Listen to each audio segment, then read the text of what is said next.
welcome to another episode of Candid Talks with Bharat V. This is Bharat Vatsai, your host of the show. All you people out there, let me tell you that today's episode is gonna be different for sure. ये show आपका जिंदगी के प्रति आपका नजरिया बदल देगा. Michael Bloomberg said, if you don't encounter setbacks in your career or life, if you don't have any doubts and disappointments, let me tell you, you are not dreaming big enough. Courageous people can survive just about anything because they are resilient. They demonstrate hope within gadgetry and defeat. All of us could encourage like this in the midst of this pandemic. Unfortunately, Stephen Wallin, professor of psychiatry at Georgetown University, says our culture tends to perpetuate all of us as victims. He says it encourages frailty by enabling people to dwell on their troubles too much. This inhibits the capability to rise over a life crisis or difficulty and to rebound positively. Today we will be talking to two such courageous, wonderful people who were engulfed by life challenges and persevered. Each demonstrates important courageous traits of resilience. When we speak to these two super souls, we will touch upon four major discussion points. 1. Courageously change your perception. 2. Challenge yourself. 3. Commit to act. And 4. Cultivate courageous and persistent optimism. Today we will be talking to these two courageous, wonderful men who took up challenge to overcome their setbacks and made them their strengths. So let's not waste any more time. Let's welcome Vinod Rawat and Mahendra Pitle. आइए सुनते हैं उनकी कहानी, उनकी जुबानी.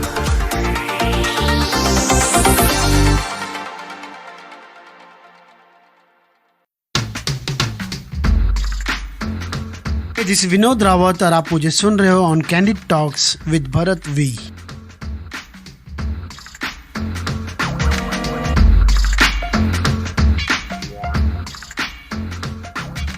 हाय, this is Mahendra Pitade और आप मुझे सुन रहे हैं on candid talk with Bharat we.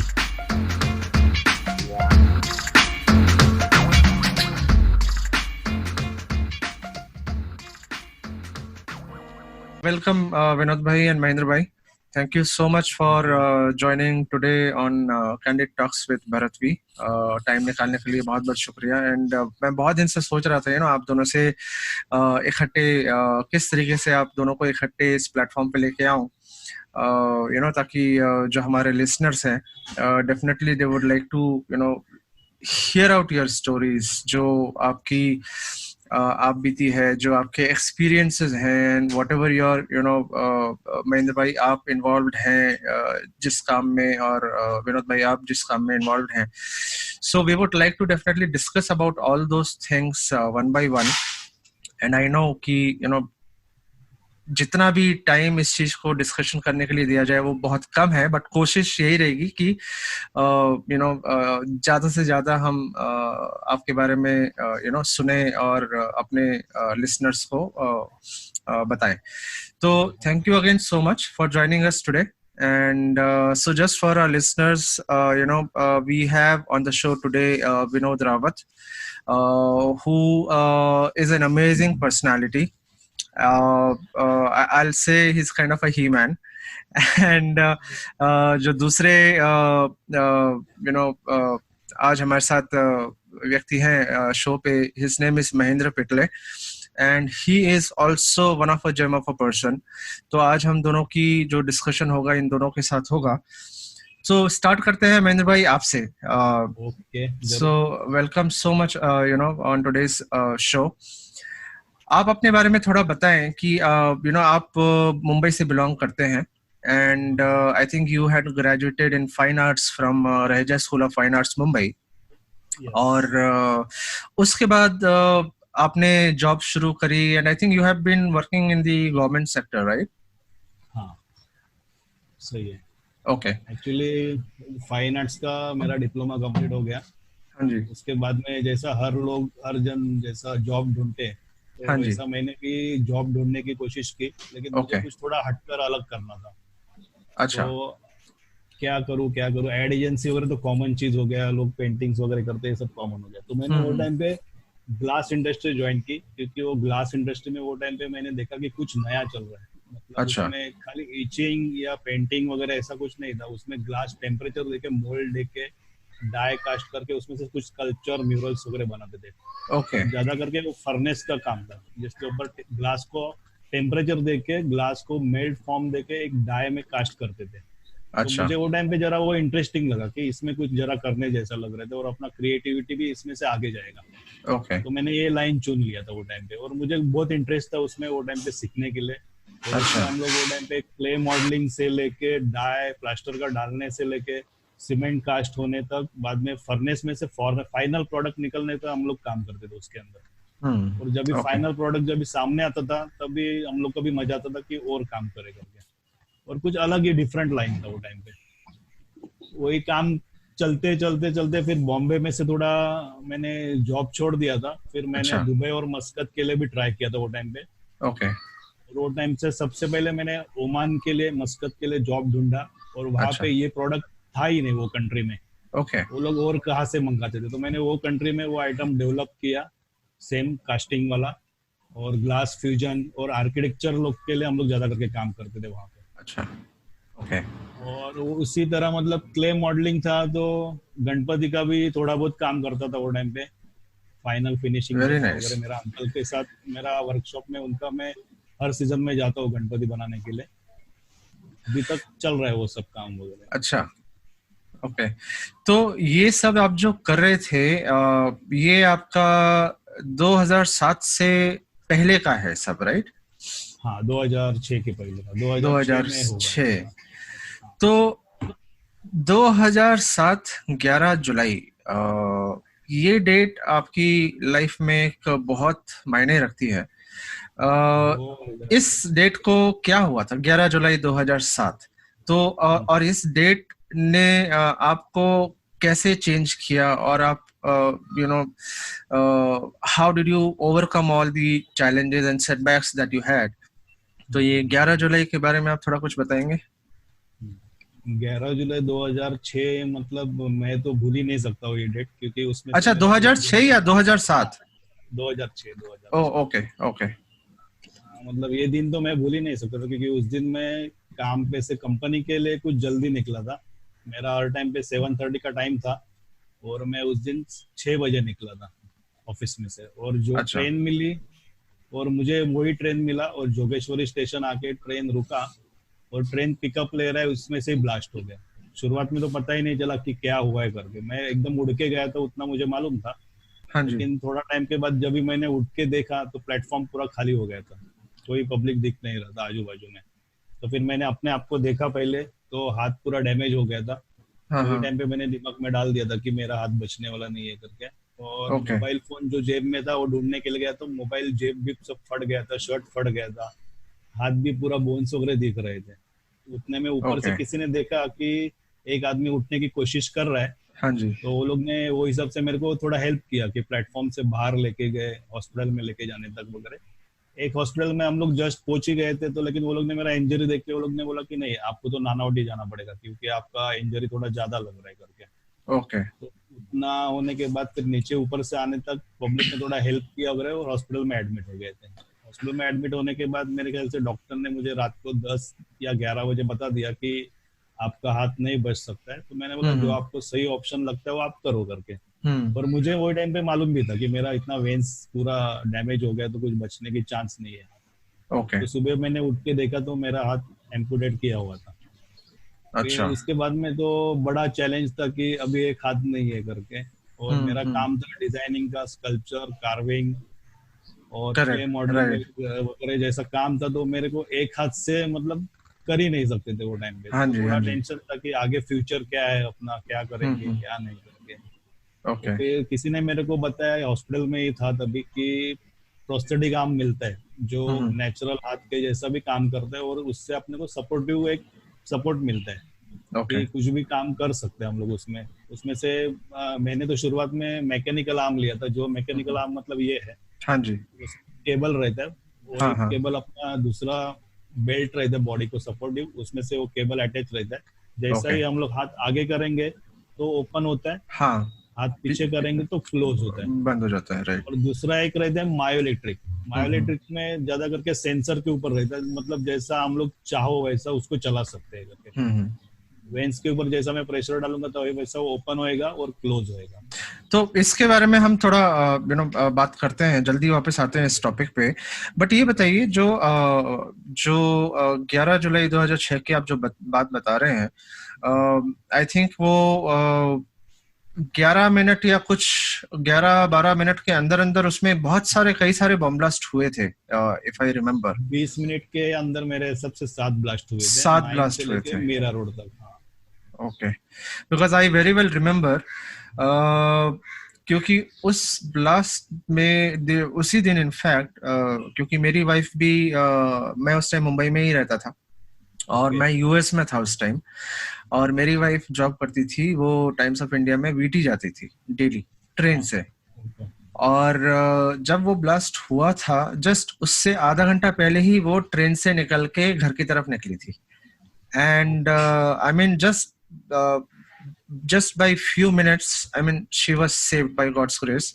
And that is when I got to know about this incident. And उस दिन मतलब I don't think मुंबई में कोई भी ऐसा होगा जो सोया होगा।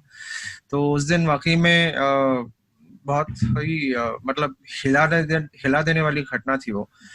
एंड मैं तो और ज्यादा टेंशन में आ गया था, बिकॉज मैं यहाँ इंडिया में था भी नहीं, and then my family was alone here. तो उस दिन से तो मैंने उनको बोला कि बस आप चाहे जितना भी टाइम लगे, आप अपनी गाड़ी उठाओ और गाड़ी से जाओ। तो वो डेली वीटी जो है बाई कार जाती थी। But anyways that's a different story. But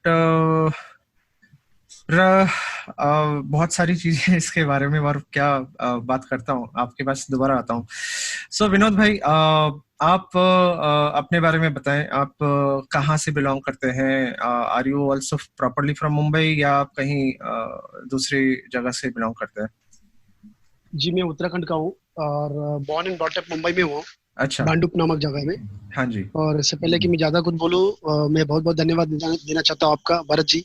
अरे धन्यवाद नहीं, ये तो मतलब it is my pleasure that I am having both of you on my show today and talking to you. कि आज कैंडिड टॉक के द्वारा हमें आपसे और आपके द्वारा दर्शकों से बात करने का मौका मिल रहा है, क्योंकि जो ब्रॉडकास्टिंग का जो आपका जो आइडिया है, this is very very good and very unique, so that we can reach out to the people, we can touch their heart.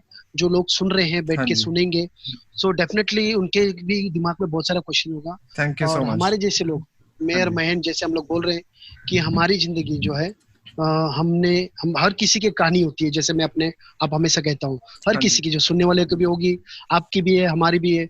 और हमने हमारी कहानी, जैसे मैं और महन हूँ यहाँ पर, हमारे जैसे बहुत सारे लोग, हमने अपनी कहानी अपने हौसले से बनाई है, अपने हौसले से। तो this is what I belong to Mumbai. मैं मुंबई में पैदा हुआ हूँ, भांडुप नामक जगह में। And yes, Mumbaikar. Very nice, okay. तो विनोद भाई, आप जो आपके अचीवमेंट्स हैं उस पे हम थोड़ा बाद में बात करेंगे, बट उससे पहले आप हमें ये बताइए कि बचपन में आई थिंक आप उस टाइम हार्डली, आई थिंक सिर्फ 6 साल के होंगे जब आप you met with a truck accident, and because of that accident I think your entire life got changed. तो आप कुछ उस हादसे के बारे में हमें बताना चाहेंगे, how it changed you and how you overcame that setback in your life, if you can explain that. जी, 6 साल की उम्र काफी छोटे होते हैं, एंड मुझे अच्छे से एक एक लम्हा, एक एक पल याद है। मैंने कुछ भी पल भूला नहीं। उस दिन सुबह सुबह मैं जब घर से निकला, और मेरे पापा ने कहा था कि हम लोग मिडिल क्लास फैमिली से, so parents can not afford, उन लोग बड़े स्कूल में भेज नहीं सकते थे। तो हमारे घर से करीबन 300 मीटर की दूरी पर एक स्कूल था, म्युनिसिपल स्कूल बोलते हैं। और वहाँ पे मेरी बड़ी बहन और मैं, हम दीदी बोलते हैं हमारे लैंग्वेज में, गढ़वाली उत्तराखंड का। तो मेरी बड़ी बहन और मैं, हम लोग एक साथ स्कूल जाते थे, और एक साथ पापा ने बोला था उस समय कि दोनों भाई बहन हाथ पकड़ के आने का, हाथ पकड़ के जाने का। So my sister was little bigger to me, तो वो हैंडल कर सकती थी। और जो कि हमारे आस पड़ोस के सब बच्चे वही स्कूल में पढ़ते थे। और उस दिन ऐसा हुआ कि शाम के वक्त, सॉरी दोपहर में, जब स्कूल छूटने के बाद मैं घर जा रहा था, तो मुझे I never used to like to hold my sister's hand. थोड़ा ऑकवर्ड अच्छा। फीलिंग होता था, बचपन की ओके। बात बोलो, 6 साल की उम्र में। हाँ और हाँ। वैसे भी बच्चे थोड़ा मालूम है ना, नॉटी रहते, माँ बाप का हाँ। बात कभी सुनते नहीं है। राइट। तो हमारे उस समय ऐसे छोटी गली थी, it was around 60 feet road, और उस रोड से गाड़ी आती भी थी जाती भी थी, नो डिवाइडर इन बिटवीन। अच्छा। तो मुझे वो रोड क्रॉस करके अगले छोर जाकर वहां से फिर अपने घर की ओर जाना पड़ता था। तो उस ओके। दौरान हमारे यहाँ मुंबई में जो बस होती थी, उस बस में बेल नहीं होता था। आजकल बस में बेल होता है। हाँ जी हाँ जी। तो कंडक्टर को अगर आगे ड्राइवर को इशारा करना है निकलने के लिए, तो वो बेल बजाता था। तो उस समय कैसा होता है, वो हाथ से बेल मारता था, ठप ठप। अच्छा। तो हमने वो, बच्चे थे, नादान थे, हमने वो देख लिया कि ये ड्राइवर ऐसे कर रहा है, उसके मारते ही गाड़ी निकल जाती। तो हम लोग छोटे बच्चे क्या करते थे, बहुत बार किया है, बस को ऐसे ठप ठप मारते थे और हम्म। बस निकल जाती थी, पैसेंजर आधे ही छूट जाते थे पीछे। So that was a kind of fun ways to do in our childhood. 6 साल की उम्र का बता रहा हूँ मैं, हाँ जी। आज तक याद है। और ऐसे एक दिन हुआ, जाते समय मैंने उस दिन 6 साल की उम्र में 1981 मैंने जी। वही किया। ड्यूरिंग अगस्त महीने का समय था, बारिश का समय था, और अच्छा। मैंने वो मारा उसको ऐसा, और वो बस वाला निकल गया, जो कि पैसेंजर पीछे छूट गए। और पैसेंजर चिल्लाने लगे, अरे अरे अरे, पकड़ो पकड़ो करके, ऐसे ना बस के लिए। तो वापस बस वाले ने रुकाया और पीछे हाँ। से कंडक्टर ने चिल्लाया, "ए, पकड़ पकड़ इसको", ऐसे थोड़ा सा हुल दिया, हमारे मुंबई की भाषा में बोलता है हुल दिया। हाँ हाँ हाँ। और वो डर कर मैंने रोड के उस चौर भागने लग गया कि ओह। अचानक से सामने से एक बड़ी ट्रक, जो लॉरी डंपर होता है, हाँ जी। पत्थर से भरी हुई ट्रक थी। हाँ और हाँ। मैं उस ट्रक का हादसा बन गया, और मेरा बायां पैर, लेफ्ट लेग, ओके। ट्रक के पहला राइट साइड के पहले व्हील के नीचे फंस गया। सो that was a incident which I will never forget. उसके बाद मुझे हॉस्पिटल लेके जाया गया। हाँ जी। मालूम पड़ा कि हॉस्पिटल में भर्ती करने के बाद कुछ दिन के बाद मेरे मम्मी पापा से डॉक्टर ने पूछा कि भैया, आप लोग अगर 25,000 का इंतजाम करते हो हाँ तो जी। आपका बेटे का पैर बचा सकते हैं। इसे हम प्राइवेट हॉस्पिटल में लेके जाके इसका इलाज करेंगे, क्योंकि इसके पैर का हालत बहुत खराब हो गया है, तो पैर ओके। बच सकता है। अच्छा। बट उस दौरान घर की परिस्थिति बहुत खराब थी। हाँ जी। 25,000 आज के रेट में शायद 25 लाख रुपए के बराबर होगा उनके लिए। मेरे मम्मी करेक्ट। पापा ने बहुत कोशिश किया, 6 महीने तक मैं हॉस्पिटल में एडमिट था, तो भी पैसे का बंदोबस्त नहीं हो पाया, और आखिर तो में मेरे 6 महीने तक जो आप हॉस्पिटल में थे, जी, उस टाइम ये आई बिलीव तब तक गैंग्रीन नहीं स्प्रेड हुआ था शायद तब तक, राइट? उस समय मैं बहुत ही छोटा था, तो मुझे गैंग्रीन का पता नहीं था। मेरे आस पड़ोस के जो पेशेंट हुए थे, हाँ जी। Discharge, I was only the patient. मैं हॉस्पिटल में बैठा हूँ, तो मेरे जो नीचे की उंगलियां, जहाँ प्लास्टर लगाया था, हाँ जी। उंगलियों से लेके नी के नीचे तक, तो ओके। वो that started scratching me, like so अच्छा। मुझे बड़ा मजा आता था स्क्रैचिंग करना। सॉरी, मेडिकल फील्ड में अगर कोई, मैं खुद हाँ मेडिकल जी। फील्ड से हूँ, हॉस्पिटल में काम करता हूँ, तो वो स्क्रैचिंग होता तो मुझे बड़ा प्यारा लगता था। बट डॉक्टर इज डॉक्टर, उसने बोला भैया अभी काफी समय हम लोग और पैर बचा नहीं सकते, बिकॉज ऑलरेडी पैर काला हो गया है, और अच्छा। अगर आप पैसा भी लाते हो अभी, तो देयर इज नो चांस, कुछ नहीं हो पाता है। तो उस समय पैसा तो ला पाए नहीं मेरे मम्मी पापा। डॉक्टर ने डिसीजन लिया कि पैर काटना ही पड़ेगा। So okay. उसका मुझे जो खामियाजा भरना पड़ा, जो हाँ जी। उसके लिए मुझे सफर करना पड़ा लॉन्ग 6 मंथ। तो उन्होंने पहले मेरे उंगलियों से काटा, जो पंजे, पैर के पंजे होते हैं, हाँ हाँ। उसको काटा।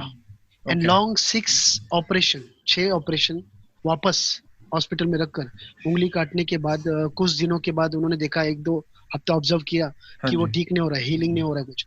तो they found that it is getting more verse, and 6 time they chopped my limb, 6 time. Oh. So okay. It was really very horrible, like मैं तो छोटा ही था फिलहाल। मुझे पेन का कुछ ऐसे नहीं, मैं मस्ती मजाक में रहता था, क्योंकि मुझे व्हीलचेयर चलानी मिलती थी, मैं मस्ती करता रहता था हॉस्पिटल में। पर जैसे जैसे बड़ा हुआ तो मालूम पड़ा कि लाइफ क्या है। हम्म। दिस विनोद रावत, और आप मुझे सुन रहे हो on candid talks with Bharat we.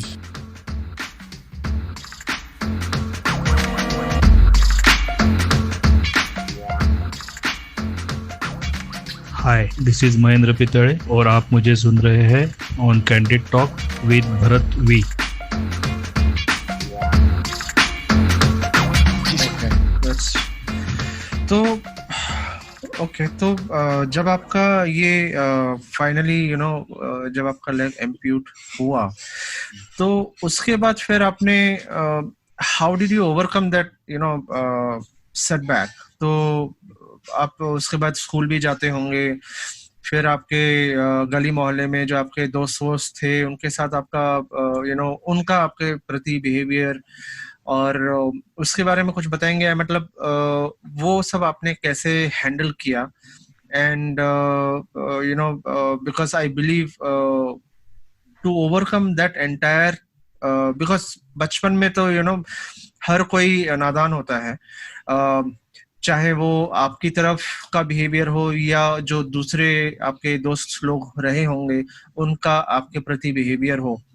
So knowingly और अननोइंगली आई एम श्योर कि आपने बहुत कुछ सहा होगा बचपन में, और वो आपने फिर उसको कैसे हैंडल किया, वो सिचुएशन से आप फिर बाहर कैसे आए, और आपने फिर अपने आप को किस तरीके से चेंज किया? And if you can tell us something about that. Sir ऐसा हुआ कि आपके शो चालू होने से पहले आपने एक इंट्रोड्यूस किया था विनोद रावत, जिसे ही मैन कहते हैं। सो आई फील सो प्राउड कि आज मैं बहुत खुश होता हूँ। कभी कभी मुझे मेरे आंख में आंसू आ जाते हैं ये सुनकर, and I really feel so good proud. और ये चीज ऐसा नहीं था शुरुआत में, जैसे आपने बताया पैर कटने के बाद कैसा आपने इसको ओवरकम किया। डेफिनेटली मैं जैसे घर में गया डिस्चार्ज होने के बाद, मैं काफी छोटा था, मुझे इन चीजों का ज्ञान नहीं था कि आगे क्या होगा, डाउन लेवल 5 इयर्स के बाद मेरे लाइफ में क्या होगा। मुझे 2 बैसाखी दी गई थी, कुबड़ी बोलते जिसको हमारे मराठी भाषा में। मैं बैसाखी के सारे चल रहा था विदाउट नोइंग कि कब तक मुझे चलना पड़ेगा बैसाखी से।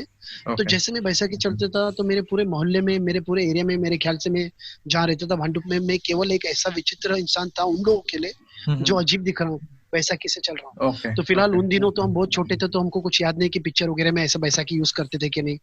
तो यहाँ पर लोग मुझे अलग अलग नाम से पुकारने लगे, जो कि मेरा नाम विनोद है, मेरा सरनेम रावत है। So without calling Vinod Rawat तो लोग मुझे लंगड़ा बोलने लगे।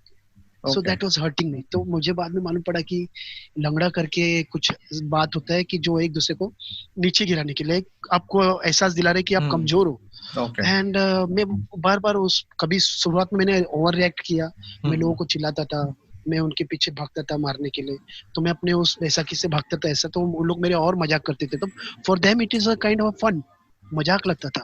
और कभी कभी क्या करते थे, उन्होंने मेरा एक बैसाखी छीन के भाग जाते थे। तो उस बैसाखी को लेने के लिए मुझे एक पैर से लंगड़ी बोलते हैं, I have to hop and run, I have to hop and chase them like उनके पीछे भाग। और लोग 2 पैर वाले थे, एबल बॉडीज, उन लोग में से तेज भागते थे, but I have to do my best.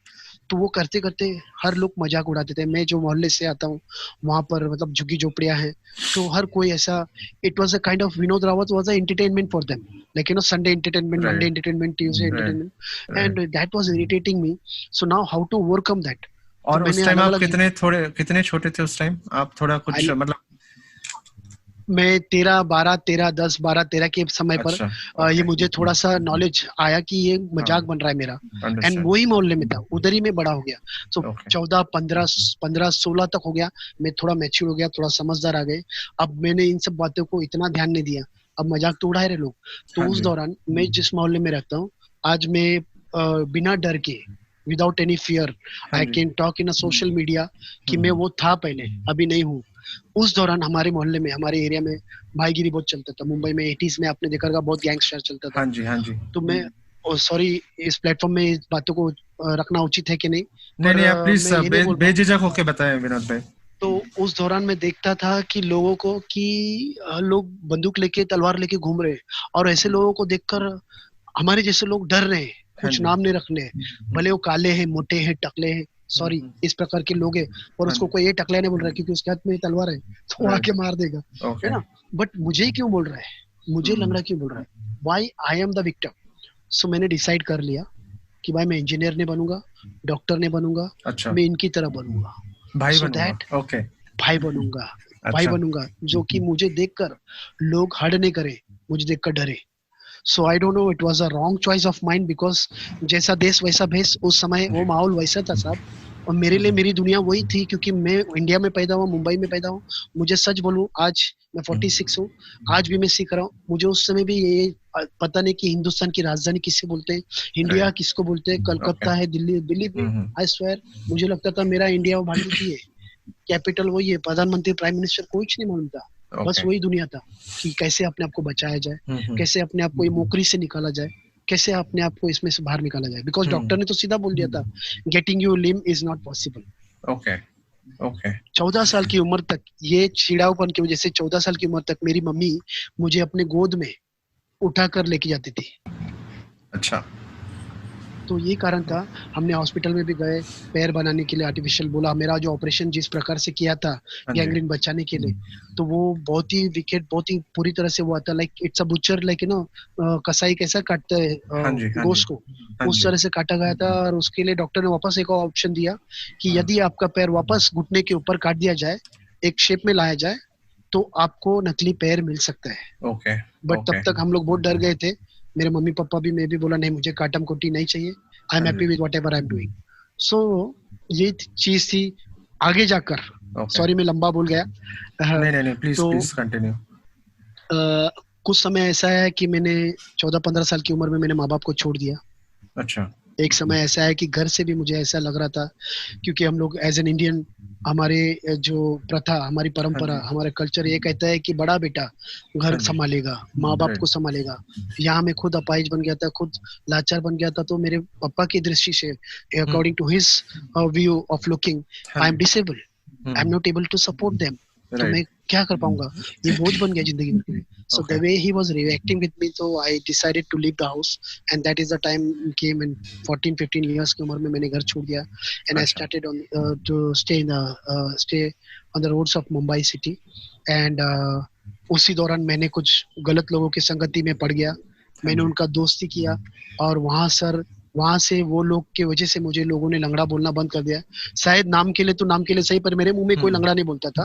Okay. मुझे थोड़ा डरते थे, क्योंकि जो सपना था मेरा, बोलते ना, if you think about the devil and the devil is next to you. Correct. और मैंने वही सोचा था, और वो काश उस कुछ समय के बाद मैं बन गया उस प्रकार का आदमी।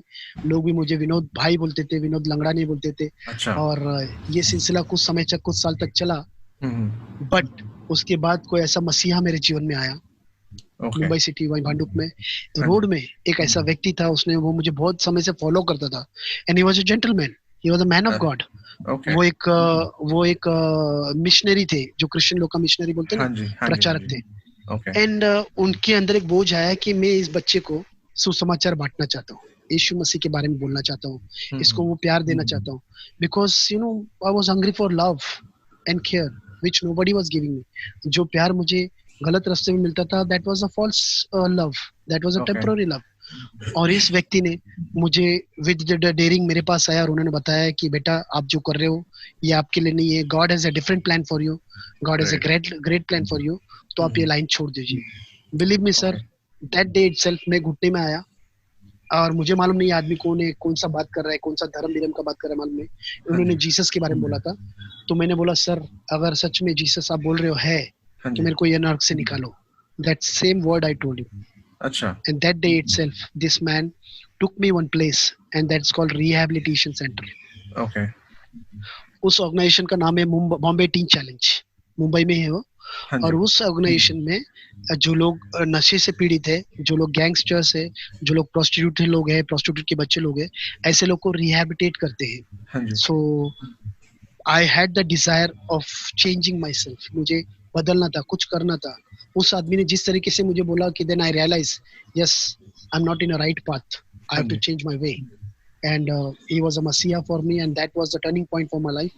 He took me to organization, and वहाँ से फिर मेरा जिंदगी का आगे का शुरुआत हुआ। वही पार्ट था कि मैंने अपने आप को बदलने के लिए पॉजिटिव वे सोचा, and I came out from that, sir. Wow. Wow. That's really inspiring. I mean, अगर मैं सोचने की कोशिश भी करता हूँ कि मतलब ऐसे यू नो, बिकॉज फिल्मों में हम लोगों ने देखा है कि ऐसे यू नो संगति में अगर आप हो और उससे अगर कोई बाहर निकलना चाहे तो भी वो नहीं निकल पाता, या लोग उनको निकलने नहीं देते, बट आप उसमें जाके और उससे बाहर निकले, आई मीन ये बहुत बड़ी बात है। तो and I am sure you know वो जो इंसान थे जिन्होंने आपको इससे बाहर निकाला, and I am sure, I mean वाकई में वो एक he probably was a you know, messenger of Messiah God बना। only. Obviously he was a messiah, and I just hope कि and it's actually really hard to believe, you know, that आज भी you know इस type के लोग मौजूद हैं जो कि बिना किसी सेल्फलेनेस के साथ, बिना किसी खुद की क्या बोलते हैं उसको, किसी की परवाह करे बिना या दूसरों को हेल्प करते हैं. And so it's really amazing, when you come across and meet these kind of people. So thankfully that you met him and then you came out of that life, और आप आज जो भी हो probably उन्हीं की बदौलत हो. And राह उन्होंने दिखाई, बट आपने अपने हौसले के दम पे आप आगे बढ़ते गए और कभी पीछे फिर रुक के देखा नहीं आपने. सो उस कहानी पे हम दोबारा आते हैं. सो अभी वापस महेंद्र भाई के पास जाते हैं.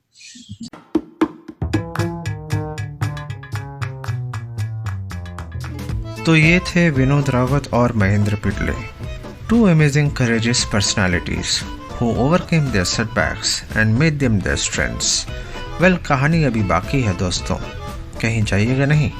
बातों का सिलसिला जारी रहेगा अगले एपिसोड में विद विनोद रावत एंड महेंद्र पिटले. हम जानेंगे उनकी कहानी, उनकी जुबानी. Stay home, stay safe. This is Bharat Vatsa signing off for today. दुआ में याद रखना. जय हिंद.